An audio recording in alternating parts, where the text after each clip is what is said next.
Have you ever stopped to think about how much meaning could be packed into just one sound, or maybe a name, back in ancient times? Oh, absolutely. A single signal could mean everything, status, power, even, well, a divine connection. Exactly, and that's what we're doing today. We're diving into a couple of really interesting excerpts from an ancient text. It's called Conch Shells of Divine Warriors. Sounds fascinating. Just a small Yeah, piece. just two short Sanskrit verses. But our plan, our mission, if you like, is to unpack these and find some surprising nuggets about some legendary figures, that are special This is instruments. a quick way to get at some really rich historical detail. That's the idea. We're hoping for some clarity, maybe some details that stick with you, and hopefully a few aha moments from this very concise source. Great. Where do we start? Okay, let's dive in. Verse 14. It really sets a scene straight away. The text talks about a great chariot drawn by white horses. Wow, okay. Strong image, grandeur, authority right off the bat. Definitely. And on this chariot, we've got Matava, who, is Krishna, and the son of Pandu, that's Arjuna. The main players. Right. And the text says, they blew their divine conch shells. Simple action, blowing a shell, but that word, d divine, sort of catches your ear, doesn't it? It really does. That specific phrase, divine conch shells, it's not just, making noise, is it? No. Even just those few words, they tell you something pretty profound about how important these things are. Okay, like what? Well, it implies these aren't just tools. They have some kind of inherent sacredness, maybe, or power. Maybe they were gifts from the gods themselves. Ah, I see. So it immediately lifts the whole action from just like a trumpet blast to something, well, something spiritual, maybe even supernatural. It sets a very specific tone, sacred almost. So it's much more than just a signal to start a battle, then. It's almost like a ritual. Or an invocation? Precisely, yeah. That completely changes the feel of the scene, doesn't it? It's not just two warriors getting ready. No, it suggests these are figures who are wielding instruments that have immense power. Maybe otherworldly power, like you said.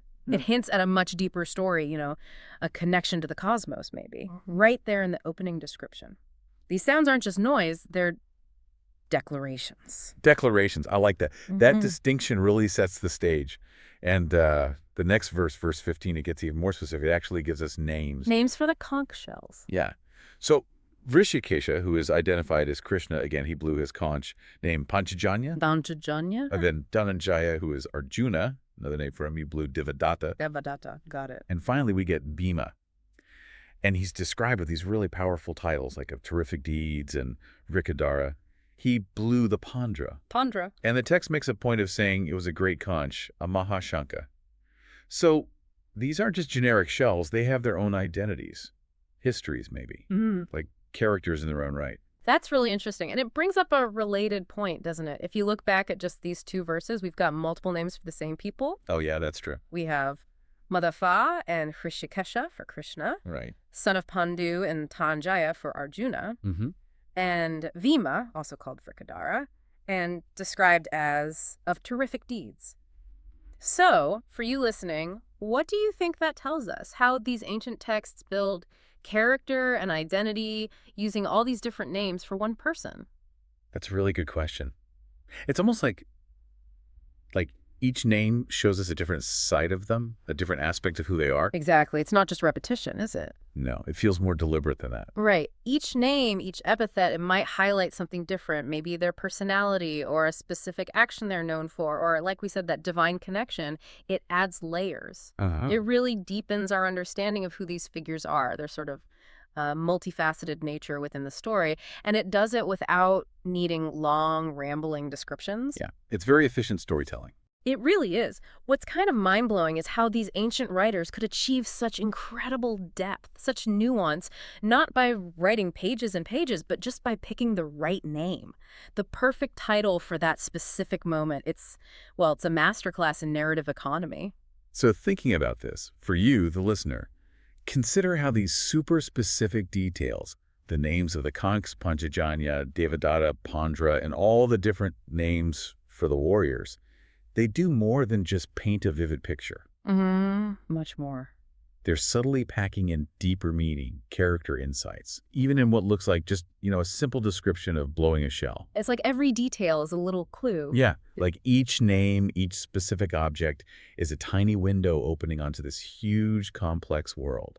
It really makes you think, right, how much can be communicated with so few words? It's quite something. So just to recap, we've only looked at a tiny fragment, really, from conch shells of divine warriors. But think what we've pulled out already. Yeah. The specific named shells Panchajanya, Devadatta, Pondra. And the powerful warriors connected to them, Krishna, Arjuna, Bhima, and importantly, how they're identified through their various really evocative names, Madhava, Hrishikesha, Dhananjaya, Vrikadara. And what's truly remarkable, I think, is seeing that sheer depth of information, the character depth you get in these ancient texts, just through these precise details, even in descriptions that might seem minor at first glance. Yeah, it totally highlights how much weight, how much symbolism seemingly small details can carry. In any story, really, across different cultures, different times. Absolutely. So maybe a final thought for you to take away. The next time you're reading something or even watching something and you come across a detail that seems insignificant, maybe pause for a second. Yeah, ask yourself. Yeah. What else might this be telling me? What deeper meaning could be hiding in plain sight? Exactly. There's often more there than meets the eye.